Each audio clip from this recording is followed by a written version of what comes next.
The lobby was full of people. The glass doors shined. Guards stood straight near the entrance. And in the center of all this, a rich boss was shouting at an old man. Mr. Kane slammed a file on the reception desk. Mr. Kane, I am done with you, Harris.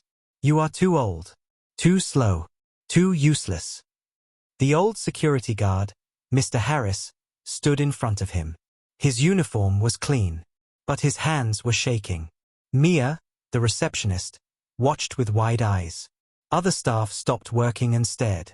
Mr. Harris, softly, Sir, please. I have worked here for 20 years. I have never been late. Never missed a day. Why are you doing this? Mr. Kane laughed. Mr. Kane, because this is a 5-star building now. We are rich. We are premium. And you look like a night watchman from some cheap old street. Everyone went silent. Mr. Harris' eyes filled with tears. He held his cap in his hands. Mr. Harris, sir, I only need this job to feed my wife. My grandson is sick. I must buy his medicine. Mr. Kane rolled his eyes. Mr. Kane, your problems are not my problem. You are fired. Right now. Get out. He snapped his fingers in front of everyone. Like Mr. Harris was some stray dog. If you were standing there, what would you do? Would you speak? Or stay quiet like the others? Mr. Harris bent down. He picked up his small bag. His hands were trembling. Mia whispered, Sir, maybe we can give him some time. Mr. Kane glared at her. Mr. Kane, Mia, do you want to join him outside? No? Then stay out of this.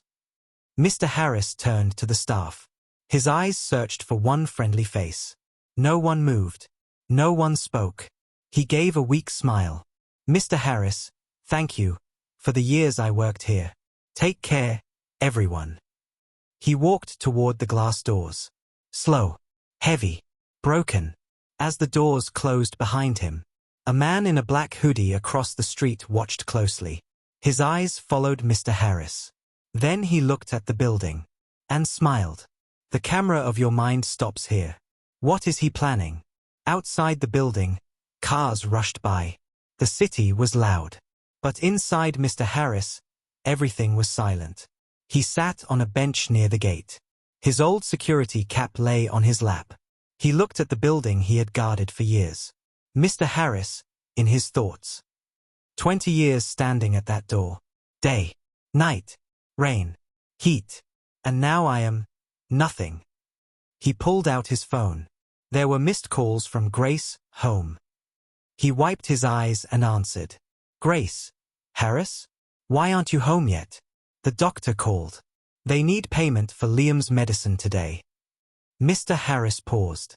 His voice was stuck. Mr. Harris, softly, Grace, I lost the job. There was silence on the other side. Grace, whispering, Oh, Harris. In the background, he heard a little boy coughing. His grandson, Liam. Liam, weak voice, Grandpa, are you coming? I drew a picture for you. Mr. Harris bit his lip. His eyes filled again. Mr. Harris, forcing a smile in his voice. Yes, champ. I am coming. Keep it safe for me, okay? He ended the call. He could not tell them how badly he was hurting. Back inside the building, Mr. Kane walked confidently through the lobby. Mr. Kane, Mia, remember. A new security company is coming. Young guards. Strong. Smart. Not like that old man. Mia kept her eyes on the computer. Mia, quietly, yes, sir. But inside, she was angry. Mia, in her thoughts. He treated Mr. Harris like trash. After all those years, how can a person be this cold? The elevator opened. 2 men in suits stepped out. One was Mr. Carter, the building manager. The other was a serious-looking man with a tablet. Mr. Carter, smiling, Sir, this is Daniel Reed. He is the representative of our biggest investor. He came to inspect the building before the final deal. Mr. Kane's eyes lit up. Millions of dollars were riding on this deal. Mr. Kane, welcome, Mr. Reed. You are in the right place. This building is the safest in the whole city. Daniel looked around. His eyes were sharp. He noticed the exit doors, the cameras, the guards. Daniel, we will see. He walked past Mia's desk. He glanced at the now empty place where Mr. Harris usually stood. Daniel, is that your main security post? Mia opened her mouth to answer, but Mr. Kane cut in. Mr. Kane, yes.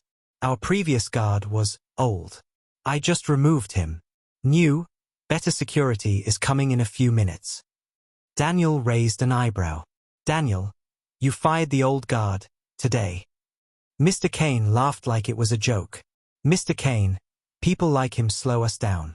Look at this building. It deserves better. Daniel did not smile. He just nodded and walked toward the elevator. Mia watched him.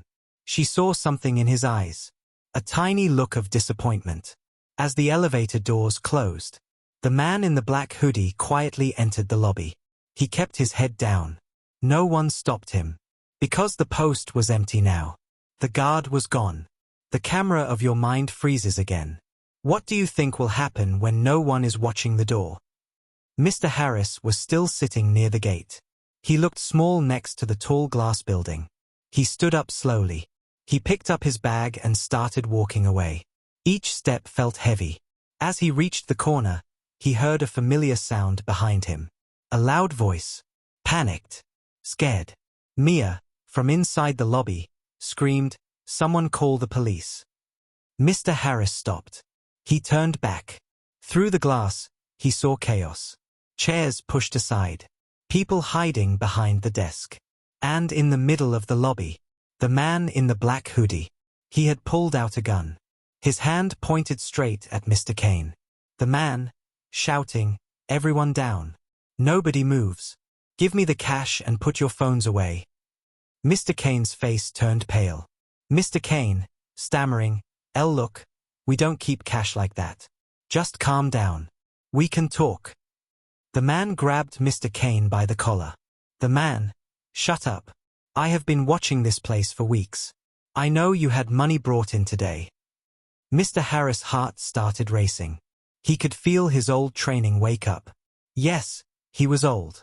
But he was a trained security officer once. Long before this job. Mr. Harris, in his thoughts. If I walk away now, someone could die. He closed his eyes for a second. He saw his grandson's face. His wife's worried eyes. Then he looked at the glass doors again. He saw Mia, shaking behind her desk.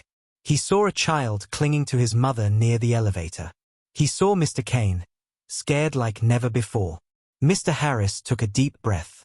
He ran back toward the building. Inside, Daniel stood near a pillar. He watched everything carefully. He looked calm but alert. Daniel, in his thoughts. Where is their security? Why is no one trained handling this? The man in the hoodie waved the gun. The man, "I said all of you on the floor." Mia slowly bent down. Her eyes filled with tears. Mia whispered, "God, please protect us." At that exact moment, the glass door opened. Mr. Harris stepped in. His uniform was crumpled now. His face was tired. But his eyes were sharp. Mr. Harris, firmly, "Son, put the gun down." The man turned, surprised. The man, "Who are you, old man? Do you want to die first?" Mr. Harris walked slowly. His hands were open. "Mr. Harris, calm, look at me. I am not a threat. But this is not the way. You don't want to harm anyone. You are scared. I can see that." The man's hand shook for a second. Mr. Harris could read fear. He had seen it so many times in his long life. Behind the pillar, Daniel watched with interest. Daniel, in his thoughts. This old man. He is the one they fired.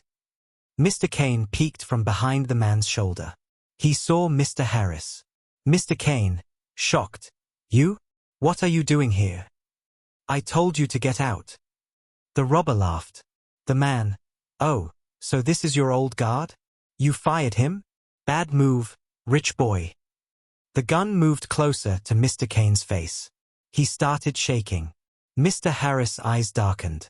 Mr. Harris, firm, leave him. Take me instead. Everyone gasped. Mia whispered, no, Mr. Harris. The man frowned. The man, why would I do that? Mr. Harris, steady, because you are angry at people like him. People with money. People who don't care about you. I understand that. I had the same anger, many years ago. But hurting him or anyone here will not take away your pain. It will only destroy your life. The man's eyes flickered. His grip loosened just a little. Mr. Harris continued. You are young. Maybe you have family. Someone waiting for you at home. You pull that trigger, you lose them. Forever. The lobby was completely silent now. Even the air felt still. For 1 second, it looked like the man might listen. Then, a phone rang loudly from someone's pocket. The sudden sound scared him. His finger jerked. The gun swung wildly. And in that split second, Mr. Harris moved. He jumped forward with all his strength. He grabbed the robber's hand and pushed it upward. A shot fired into the ceiling. People screamed. Mr. Harris twisted the man's wrist. The gun fell. It slid across the floor. Daniel rushed forward out of hiding. He kicked the gun away. Another staff member grabbed it. Mr. Carter pressed the alarm. 2 other workers held the robber down. The whole thing happened in seconds. But for everyone watching, it felt like slow motion. Mr. Harris fell to his knees. He was breathing heavily. His hands were shaking. Mia ran to him. Mia, crying, Mr. Harris, are you okay? He nodded, even though his back hurt badly from the fall. Mr. Harris, weak smile, I am fine, child. Everyone is safe. That is what matters. The police sirens could be heard in the distance. And Mr. Kane? He stood frozen. Face white. Eyes wide. He had just been saved by the man he fired. This is the moment just before karma hits. Police officers rushed in. They arrested the man in the hoodie. They took statements from witnesses. The lobby slowly calmed down. Daniel walked over to Mr. Harris. He helped him sit on a chair. Daniel, serious but gentle. Sir, that was very brave. You saved many lives today. Mr. Harris smiled shyly. Mr. Harris, I only did my duty. Even if they say I do not work here anymore. Daniel looked at him. Daniel, you used to be the head security here, right? Mr. Harris nodded. Mr. Harris, yes. For 20 years. Mr. Kane heard that. He walked over, trying to look normal. Mr. Kane, forcing a laugh. Ah, yes. Harris. He was, okay. But you see, Mr. Reed, we are upgrading. We want a more modern image. He talked like nothing serious had happened. Like he did not almost die. Daniel turned and stared at him. His eyes were cold. Daniel, slowly, modern image. Or modern cruelty. The whole lobby went quiet again. Mr. Kane, confused, excuse me. Daniel took a deep breath. Daniel, I saw you, Mr. Kane. I saw how you fired this man. In front of everyone. Without respect. Without thanks. 20 years of service. And you treated him like trash. Mia looked at Daniel with hope. Daniel continued. I also saw your security post empty when the robber walked in. Because you fired the only person who knew this building like his own home. Mr. Kane tried to defend himself. Mr. Kane, I was just thinking about the image of the company. Our clients expect. Daniel cut him off. Daniel, firm, I am your client. And I expect humanity. Not just glass walls and fancy chairs. Mr. Kane's throat went dry. Daniel turned to everyone. Daniel, loud enough for all to hear. I represent the main investors of this building. We were about to sign a big deal today.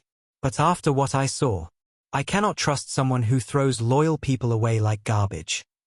Mr. Kane's eyes widened. Mr. Kane, panicking, wait, please. We can fix this. We can hire him back. Harris, tell him you are happy here. Tell him. Mr. Harris raised his hand slightly. Mr. Harris, calm, sir. Please don't use me to save yourself now. Those simple words hit like thunder. Mr. Kane looked desperate. Mr. Kane, Mr. Reed, I am begging you. If this project fails, I will lose everything. My house, my cars. Daniel looked at him with no pity. Daniel, earlier today, this man begged you for his job. You did not care about his house, his sick grandson, his tears. Why should I care about your cars now? Mr. Kane's eyes filled with tears for the first time. He looked at Mr. Harris. Mr. Kane, voice shaking, Harris, I am sorry. I was wrong. Please, forgive me. Tell them I am not a bad person. Please. Everyone watched. The rich boss, on the edge of losing everything, begging the poor guard he humiliated. This is karma. Mr. Harris looked at him. His face was soft, peaceful. Mr. Harris, gently, sir, I forgave you the moment I walked back in to save you. I could not see anyone die. Not even the man who hurt me. Mr. Kane covered his face with his hands. He started crying. Mr. Kane, sobbing, I don't deserve your forgiveness. Daniel stepped closer to Mr. Harris. Daniel, Mr. Harris, our company has many buildings. We need a security chief. Someone experienced. Someone brave. Will you work for us? Everyone gasped again. Mia smiled through her tears. Mia, excited, yes, please say yes. Mr. Harris was shocked. Mr. Harris, sir, me? At my age? Daniel nodded. Daniel, you have what money cannot buy. Courage, loyalty, a good heart. Our investors will be proud to work with a man like you. Mr. Harris' eyes filled with tears. This time, they were tears of joy. Mr. Harris, voice breaking, yes, yes, I will. Thank you, sir. You just saved my family. Daniel smiled. Daniel, no, Mr. Harris. You saved all of us first. He shook Mr. Harris' hand. Firm, respectful. Daniel then turned back to Mr. Kane. Daniel, cold. As for you, Mr. Kane, we are pulling out of this deal. Find someone else to invest in your image. I hope you learn that people are not decorations. They are the real value. He walked away. Mr. Kane dropped to his knees in the middle of his own lobby. Employees watched. Some felt sorry. Some felt it was fair. He had fired a loyal guard like he was nothing. Minutes later, he lost the biggest deal of his life. His ego collapsed in front of everyone. That is instant karma. Later that evening, Mr. Harris reached home. His wife, Grace, opened the door. Grace, worried, Harris, what happened? Are you okay? He smiled. His face was tired but bright. Mr. Harris, I lost my job today, but I found a better one. With better pay. And with real respect. Little Liam ran out, coughing lightly. Liam, Grandpa, you came. Look, I drew us standing in front of a big building. Mr. Harris picked him up carefully. Mr. Harris, smiling, you know what, champ? Maybe you saw the future. He held his family close. The tiny house felt warm, safe. Outside, the world was still loud. Still rich and poor. Still unfair. But inside that home, karma had done something right. Never insult the people who stand at your door. Sometimes, the person you throw away today is the one who will save you tomorrow. If you saw someone like Mr. Harris in real life, would you stay quiet or stand up for him? Do you like this personality? Thinking,